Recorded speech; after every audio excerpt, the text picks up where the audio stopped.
Eu ainda era pequena e morava com minha família em uma modesta propriedade rural no interior de Minas Gerais. Plantávamos café e tínhamos pequenas criações de porcos e galinhas, como tantas outras da região. A vida era bem diferente da que vinha conhecer quando me mudei para a cidade grande. No interior, as pessoas pareciam ser mais próximas umas das outras, mais calorosas, e algumas vezes ainda sinto saudade daquela época. Meus pais, como todas as pessoas interioranas, tinham suas crenças e muitas delas carrego até hoje, mesmo tendo saído de lá há muitos anos. Minha infância foi repleta de coisas curiosas que provavelmente o pessoal da cidade grande sequer imagina existirem, mas teve uma noite que, com certeza, eu nunca vou esquecer. O banheiro da nossa casa ficava a alguns metros da edificação principal, como era de costume em propriedades rurais. E meus pais sempre ensinaram a mim e aos meus irmãos que deveríamos utilizá-lo somente durante o dia. Jamais deveríamos deixar a casa depois que o sol se pusesse, principalmente em noites de lua cheia. A princípio, seguia essa regra sem questionamentos, mas conforme fui crescendo, comecei a me interessar pelo porquê das coisas. E algumas me foram explicadas, mas quando o assunto era esse, o de não poder sair da casa durante a lua cheia, minha mãe fugia da conversa. Isso aconteceu diversas vezes até o dia que insisti na pergunta e ela disse que eu deveria falar com meu pai. E quando ele retornou da lida, no final do dia, perguntei a ele o motivo daquela regra. Lembro-me que ele me olhou severamente e disse que explicações não existiam, porque ele mesmo não as tinha, mas que na próxima noite de lua cheia, ele tentaria me mostrar o motivo. Fiquei ansiosa pela chegada da tal noite. Tinha uns 10 anos de idade. Menina do interior, não sabia como funcionavam os ciclos lunares. Passou-se quase uma semana quando, no meio da noite, meu pai, sorrateiramente, veio até o quarto onde eu e meus irmãos dormíamos e nos acordou, insistindo para que fizéssemos silêncio. Me lembro que um irritante algazarra de cachorros estava acontecendo lá fora e que algumas vezes era possível ouvir um rosnado muito estranho, e com a escuridão quebrada apenas pela débil luz de uma vela, nós o seguimos, junto de minha mãe, até a janela que tinha vista para o enorme cafezal. Ele abriu uma fresta e pediu que olhássemos para fora, e como sou a mais velha, era mais alta que meus outros irmãos, e pude ver com maior facilidade o que acontecia lá fora. Meu pai não disse nada, apenas nos deixou observar. Lá embaixo, no meio da plantação, era possível ver uma estranha criatura que, embora caminhasse sobre 4 patas, algumas vezes andava de maneira ereta, mas não era um homem. Mesmo não dando para ver com muita clareza por causa da distância e da escuridão, consegui notar que era uma criatura peluda, maior do que um cachorro que eu já tinha visto. Acho que era maior até mesmo que um homem. Conforme ela caminhava por entre os pés de café, os cães da propriedade o seguiam e investiam contra ele, latindo descontroladamente como se quisessem expulsá-lo de lá. O estranho é que nenhum deles parecia tentar mordê-la, apenas corriam ao redor daquela coisa e latiam para ela, que, sim, tentava acertá-los com patadas furiosas e mordidas. Pelos ganidos da cachorrada, ela conseguia acertar um ou outro deles, mas, mesmo assim, eles não desistiam de espantá-la. Não era fácil identificar com clareza do que se tratava, e pelo pouco que pude ver, ele parecia ser um lobo enorme negro. Logo, ela desapareceu no meio da plantação e nós só conseguíamos ouvir o estardalhaço dos cães.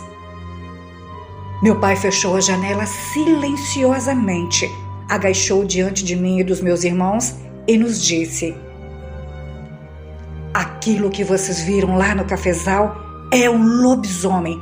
Por isso criança não pode sair de casa à noite, porque o lobisomem come criança. E vocês não podem falar disso com ninguém, porque se o homem que vira lobo souber que nós vimos ele, o homem vem aqui e faz maldade com a gente. Eu não sei quanto aos meus irmãos, mas eu fiquei umas 3 noites sem dormir direito. Existem muitas lendas sobre lobisomens, histórias e filmes bem mirabolantes sobre o assunto, mas eu acredito que minha família e eu tenhamos sido um dos poucos que realmente puderam ver esse tipo de criatura. Boa noite.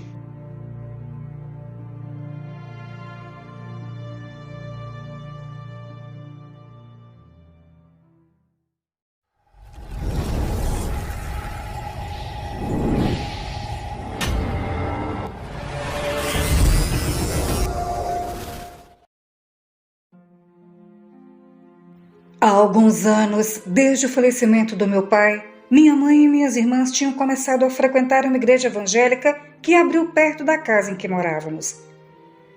Ainda moleque, eu não me interessava por religião na época e até gostei quando elas começaram a frequentar os cultos. Era o tempo que tinha para ficar sozinho em casa e ter um pouco de privacidade. Mas, de uma hora para outra, coisas estranhas começaram a acontecer em nossa casa. Sentíamos presenças inexplicáveis, víamos vultos perambulando durante a noite e ouvíamos sons estranhos, como risadas e gemidos. Enfim, nossa vida, que até então era bem tranquila, começou a ficar bem complicada. No começo, relutamos em buscar ajuda. Minha mãe e minhas irmãs aumentaram a frequência com que oravam. Tinham esperança de que isso pudesse afugentar a coisa maligna que se instalara no nosso lar. A situação foi piorando cada vez mais, até o dia em que minha irmã mais velha foi agredida diante de todos nós por algo que não conseguíamos ver.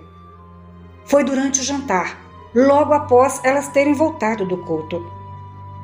Estávamos todos sentados à mesa, quando, de repente, alguma coisa pareceu agarrá-la pelo braço e jogá-la no chão. O braço dela ficou com arranhões horríveis. Nenhum de nós teve coragem de dormir em casa naquela noite e fomos para a casa de uma tia. Na noite seguinte, durante o culto, minha mãe resolveu conversar com o pastor sobre o que estava acontecendo. Sua primeira orientação foi de que ela utilizasse o poder da oração, mas, ao ser informado que essa medida já tinha sido tomada, sem nenhum resultado, ele combinou de ir até a nossa casa no dia seguinte. Sinceramente, eu achava que ele era um homem como outro qualquer, sem nenhum dom especial. Mas, diante do inferno em que vivíamos, qualquer ajuda era bem-vinda. Conforme prometido, nos encontramos com ele na frente da casa. Nenhum de nós tinha coragem de entrar por lá.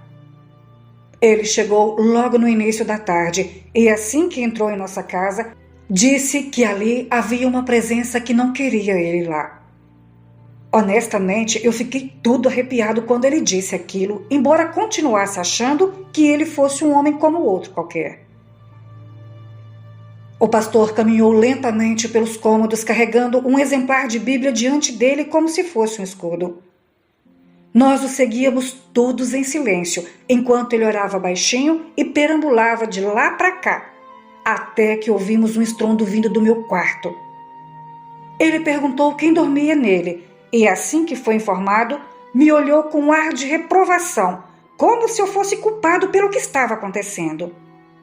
Aquilo me deixou muito puto da vida. Por que eu era o culpado? Porque não frequentava a igreja dele? Realmente eu fiquei com muita raiva e minha vontade foi de sair dali e deixá-lo lá com o teatrinho dele. Mas fiquei junto de minha família, temendo que alguma coisa ruim pudesse acontecer.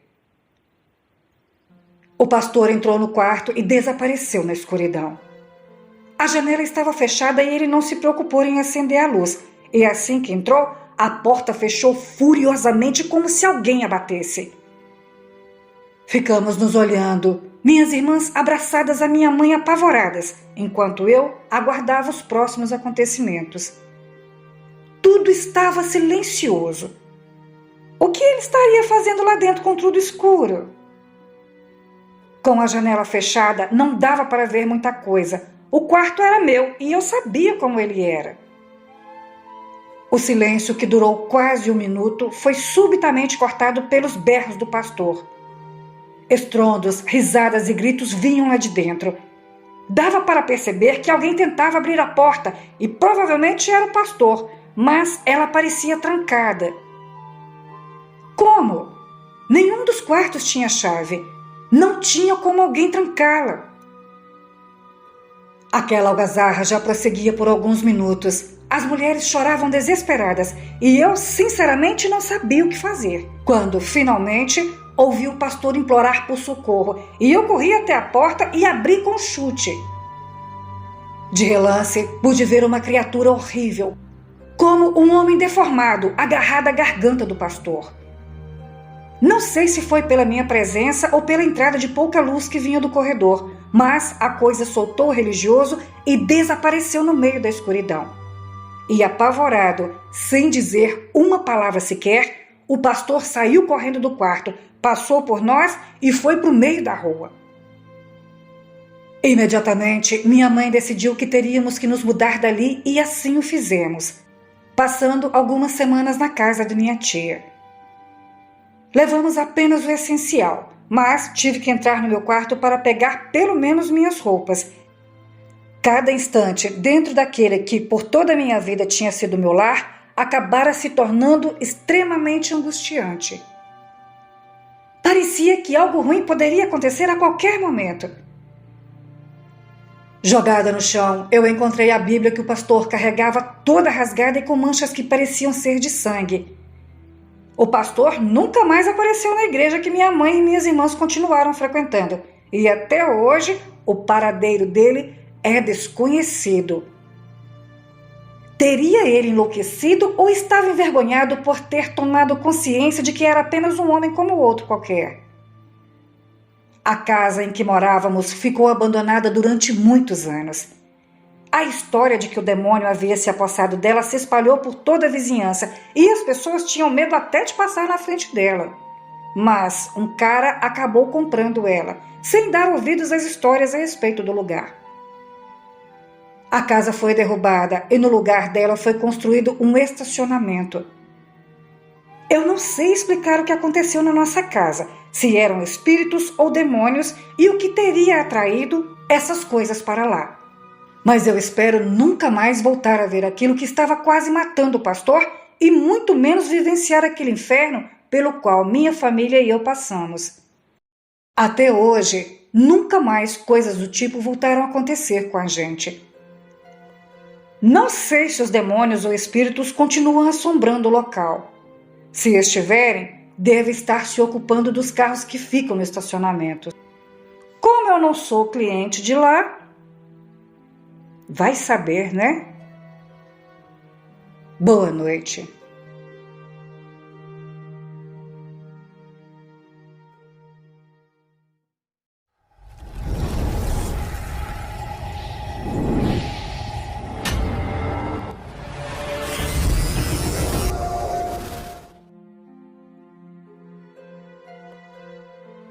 Olá! Este caso é muito contado entre os meus parentes, inclusive pelos meus tios e tias, que são 5 irmãs e 2 irmãos que não gostam de recordar dessa época trágica. A família de minha mãe, de início 8 irmãos e agora 7, veio de uma cidade muito pobre do interior de Minas Gerais chamada Rio das Mortes, próximo a São João del Rei. Cidade muito pobre que era muito comum encontrar feiticeiros, bruxos e macumbeiros.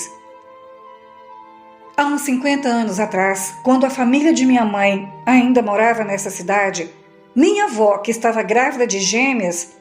Detalhe, a minha avó não sabia que eram gêmeos, esperava minha mãe e minha tia, que são as irmãs mais novas. Minha avó foi à casa de um velho macumbeiro consultar sobre sua gravidez, e ele morava num lugar bem distante, e o que estava incorporado nele, a tal entidade, disse o seguinte: virão 2 meninas, mas perderá uma.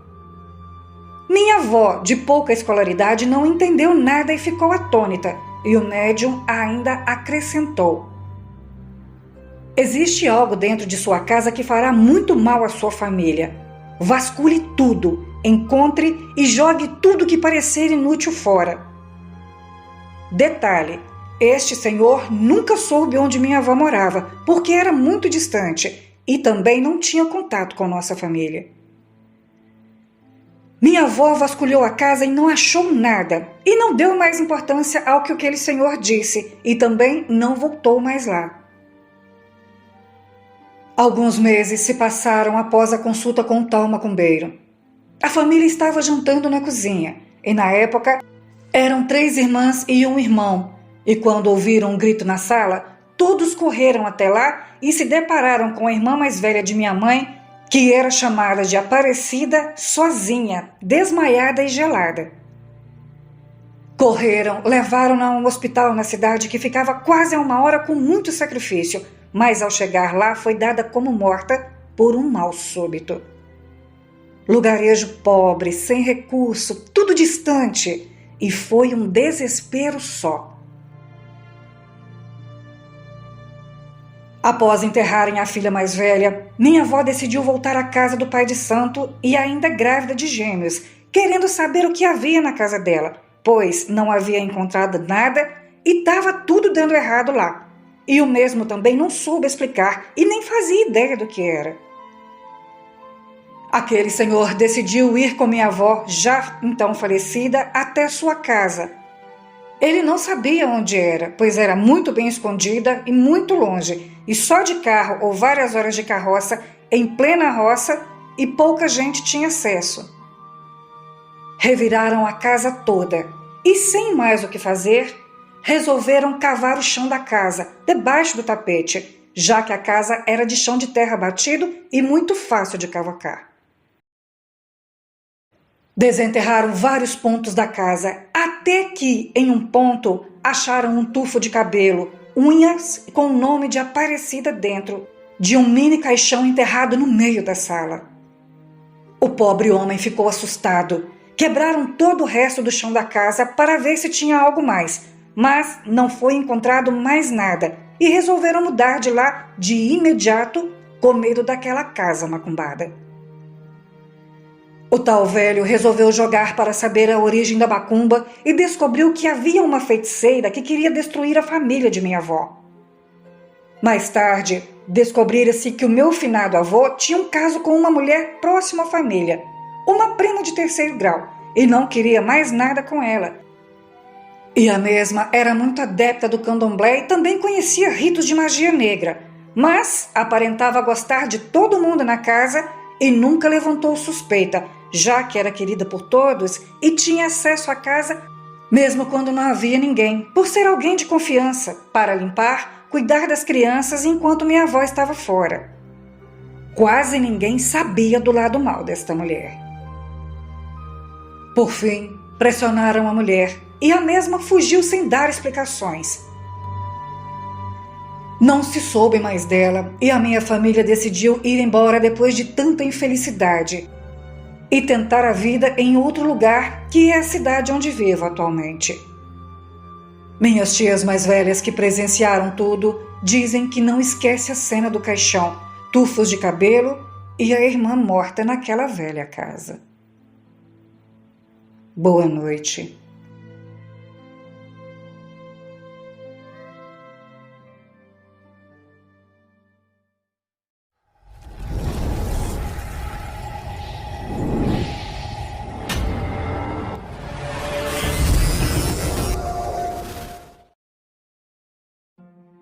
Olá!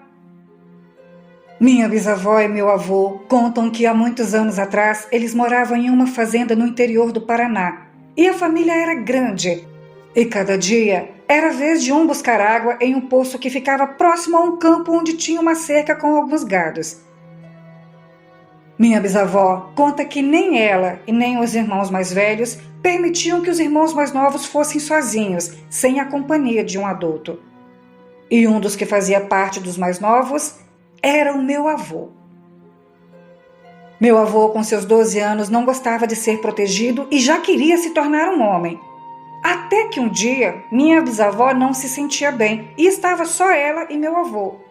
Fora alguns irmãos bem novinhos em casa.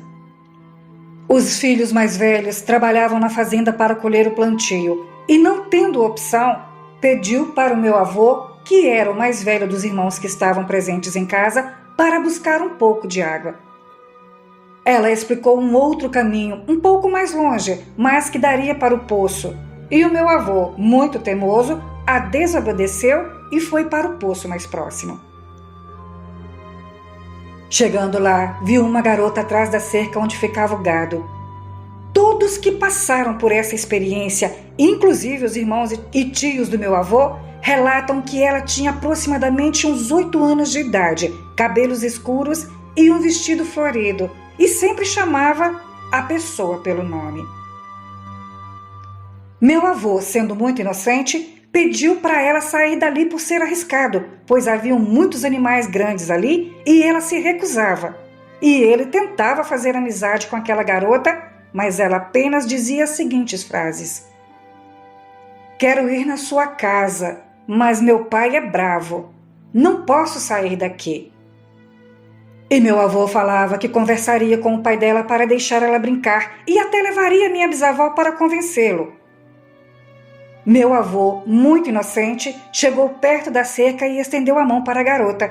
E ele estranhou porque a menina começou a repetir isso muito rápido. E meu avô disse que viu algo que nunca vai esquecer. A face da menina se transformava em outros rostos, até que ela foi ficando com uma fisionomia de um bicho e a voz engrossando. E ela continuava a dizer a mesma frase, porém com uma voz diferente e com a face de um bicho que parecia ter focinho e pelos ao redor do rosto e corpo. Meu avô não pensou 2 vezes e saiu correndo e acabou nem pegando água. E relata que demorou umas 6 horas para chegar em casa, porque não conseguia achar o caminho e que se perdeu em uma mata. Ele diz também que neste dia ele pode ter se perdido por causa daquela menina e que ela poderia ser o bicho da mata. Aliás, ele pegava aquele caminho todo dia e nunca havia visto uma mata por lá. Depois de 6 horas sumido, todos já haviam procurado pela cidade. Minha bisavó ficou em pânico. Então, aparece o meu avô chorando e tremendo, contando o que havia ocorrido. Na hora que ele contou a história e a desobediência que havia cometido, a família inteira sentou na sala e foi conversar com ele, dizendo que nunca mais era para ele ir ali sozinho e que o motivo de não deixar os mais novos irem sozinhos até lá era porque havia o espírito daquela menina que aparecia para as crianças e todos da família já haviam visto esse espírito. E minha bisavó conta que aquele espírito está preso naquele lugar desde quando ela tinha 10 anos de idade. Depois daquilo, meu avô nunca mais foi buscar água. Ele preferia fazer o trabalho pesado na lavoura. Bom, este relato não é extenso, mas é o relato de minha família.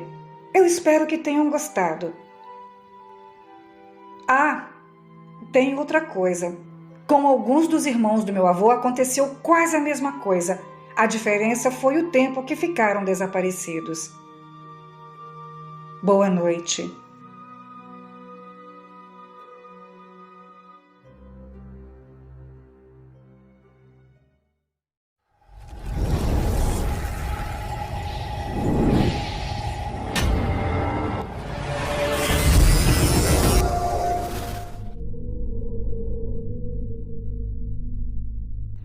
Entre minha infância e adolescência, meus tios gostavam muito de contar os causos e as aventuras vividas em suas andanças, mas minha mãe ficava mais reservada, apenas escutando as histórias.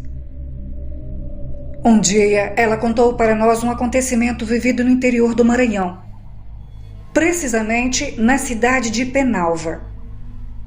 Segundo minha mãe, existiam muitas histórias de pessoas que viravam bicho literalmente, principalmente porco, jumento, cabrito e o mais conhecido, o lobisomem. Um belo dia, minha mãe foi dormir com minha tia no quarto, e o quarto delas ficava de frente para um corredor que atravessava toda a casa, e era iluminado por uma luz pequena e azulada embaixo de uma imagem de Nossa Senhora, que era da minha avó. O quarto não tinha porta. Era só dos meus avós que tinha, e no geral era só a cortina que ficava na entrada delas. A casa era de taipa e palha, bem rústica, pois casa de alvenaria era para poucos nos meados das décadas de 30 e 40.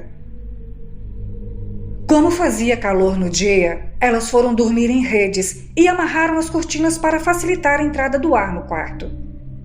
Minha tia, a mais velha, foi dormir em cima e a minha mãe embaixo, cruzando as duas redes. Depois de meia-noite, próximo de 1h30 da manhã, minha mãe escutou uma coisa mancando e gemendo na sala da casa. E essa coisa foi saindo da sala e indo em direção ao corredor, andando, mancando e arrastando algo. Minha mãe começou a chamar minha tia e pulou para dentro da rede dela, aterrorizada. Minha tia acordou atônita, sem entender nada, e perguntando para minha mãe o que era, ela dizia que tinha alguma coisa no corredor gemendo e se arrastando. Quando elas viraram o rosto em direção ao corredor, elas olharam um ser em forma de homem e bode. Na verdade, ele estava se transformando e estava enganchando com a mesinha do centro da sala. Elas olharam e deram um grito que todos da casa escutaram.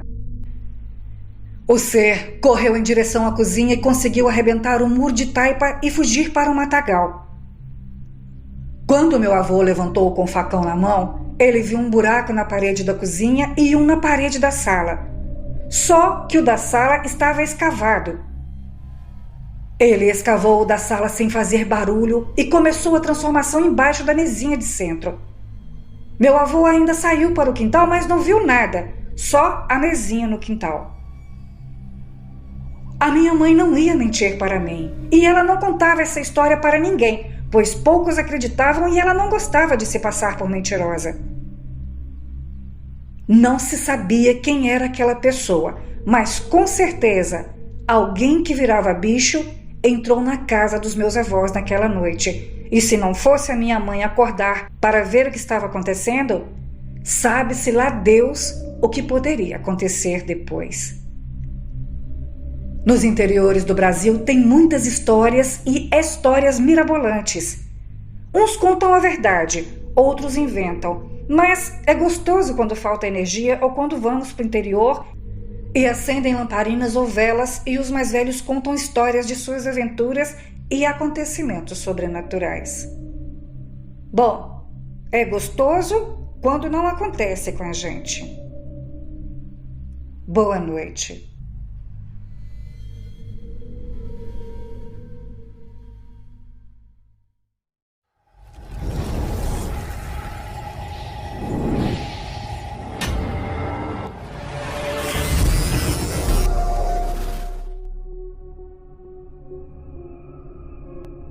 Olá!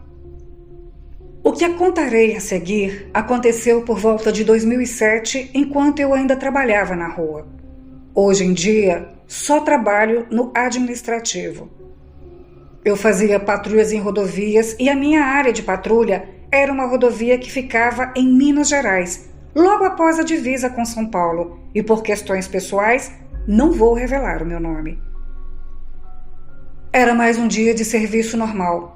Eu estava trabalhando à noite, pois a minha filha caçula acabara de nascer e eu fazia muitas horas extras para bancar os gastos que tínhamos. Cheguei na base por volta de 5h45 da tarde. Meu turno começava às 6, mas eu sempre chegava um pouco antes para tomar um café e conversar com a rapaziada. No total, éramos 11 policiais. 5 ficavam na base, atendendo o rádio e comandando as viaturas, e os outros 6 patrulhavam divididos em 3 viaturas, 2 policiais em cada. Naquele dia tinha algo estranho no ar. Não sabia o que era, mas sentia uma certa tensão. Os pelos dos meus braços se arrepiavam constantemente. Minha barriga estava estranha, como se eu estivesse ansioso, mas não havia nada de especial naquele dia. Um certo medo tomava conta de mim. Eu sou um policial e dificilmente sinto medo. Já enfrentei bandidos fortemente armados e já corri atrás de ladrão no meio do mato em plena madrugada. Nada me surpreendia, mas naquele dia eu não conseguia controlar essa sensação ruim. Chegou às 6 da tarde. Entrei na viatura junto com meu parceiro. Ele era o piloto, mas eu comandava a viatura. Partimos pela rodovia e até chegar ao nosso perímetro de patrulha eram 7 minutos de viagem. Nossos primeiros minutos ninguém falou. Cansado daquela tensão, eu perguntei: "Hoje o dia tá meio estranho, hein? Clima tenso, não acha?" Achei que só eu estava sentindo isso. Minha mulher não queria que eu viesse trabalhar. Disse estar com pressentimento ruim, respondeu meu parceiro. Aquilo só aumentou a tensão. Achei que só eu me sentia estranho, mas era uma coisa geral.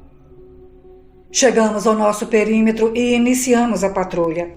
Era uma pequena estrada que ligava 2 cidadezinhas igualmente pequenas. Não tinha nenhuma iluminação e era mato para todo lado. Era uma rodovia perigosa, pois frequentemente assaltantes jogavam pedras no meio da pista para assaltar os carros que paravam. A vegetação alta e a escuridão da noite os protegiam. Após algum tempo na rodovia, recebemos uma mensagem da central. Atenção, VTR-72. Recebemos ligações de motoristas relatando pessoas andando na borda da pista. Fiquem atentos aos suspeitos e abordem com cautela. Aquilo serviu de alerta. Diminuímos a velocidade, ligamos o holofote e empunhamos o armamento apontando para a janela. Eu portava um fuzil e meu parceiro uma pistola. E a viatura ainda estava equipada com uma calibre 12. Após alguns minutos, avistamos silhuetas andando no mato. Apontamos o holofote, mas a luz não chegava até as pessoas. Teríamos que descer e fazer a incursão no mato a pé. Não podíamos entrar no mato com a viatura, pois a escuridão e o capim alto poderia fazer-nos cair em uma vala. Então, peguei o rádio e avisei. Central, avistamos os suspeitos. Estamos desembarcando para a abordagem. Atenção para apoio. Ao contactar a central, paramos a viatura e descemos. Eu liguei a lanterna do fuzil e meu parceiro empunhava a lanterna em uma mão e a pistola em outra. Víamos 3 silhuetas à nossa frente. Então, eu gritei: "Pode parar os 3 aí, é a polícia. Põe a mão na cabeça e não vira para cá." E os 3 continuaram andando como se não ouvissem. "Para aí, tá surdo? Eu vou atirar!" gritou meu parceiro. Neste momento, as 3 sombras correram e começou então uma perseguição no meio do mato. As sombras pareciam não correr com toda a sua velocidade, mas mesmo assim já era o suficiente para que não conseguíssemos alcançá-los. E neste momento, eu pensei que poderia ser uma emboscada. Era necessário atirar. Parei, fiquei sobre um joelho, mirei com meu fuzil e dei um disparo em direção a um deles. E para minha surpresa, nada aconteceu. Pensei comigo como poderia errar um tiro naquelas condições. Logo eu, que ganhara diversas vezes competições de tiros entre as polícias. Levantei e voltei a correr. Meu parceiro na frente e eu atrás. E de repente, meu parceiro parou. Eu na corrida atrás gritei: "Não para! Pega!"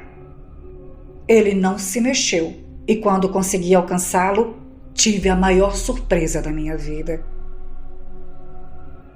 Ali, à nossa frente, estava um carro capotado e haviam 3 vítimas mortas no interior do veículo.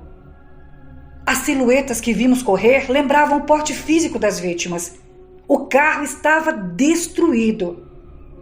Eles perderam o controle e saíram um bom trecho da pista, antes de capotar diversas vezes. Não dava para ver o carro da rodovia e ninguém os acharia ali, pois não havia nenhum alerta de procura por eles. E se não fossem essas 3 sombras atraindo-nos para o mato, nunca os encontraríamos. Após algum tempo de total surpresa, voltei ao pensamento policial e pedi apoio às viaturas da área. A perícia constatou que eles estavam mortos há quase 3 dias. Após esse acontecimento, meu amigo pediu baixa da corporação. Eu também não aguentei e pedi transferência. Não trabalho mais na rua e não viajo mais à noite. Corre uma lenda nas cidades cortadas por essa rodovia que durante a noite, alguns motoristas ainda avistam essas silhuetas correndo para dentro do mato no trecho do acidente. Eu não sei se a lenda é verdadeira, mas o que eu vi é. E isso é uma coisa que eu nunca vou esquecer. Boa noite.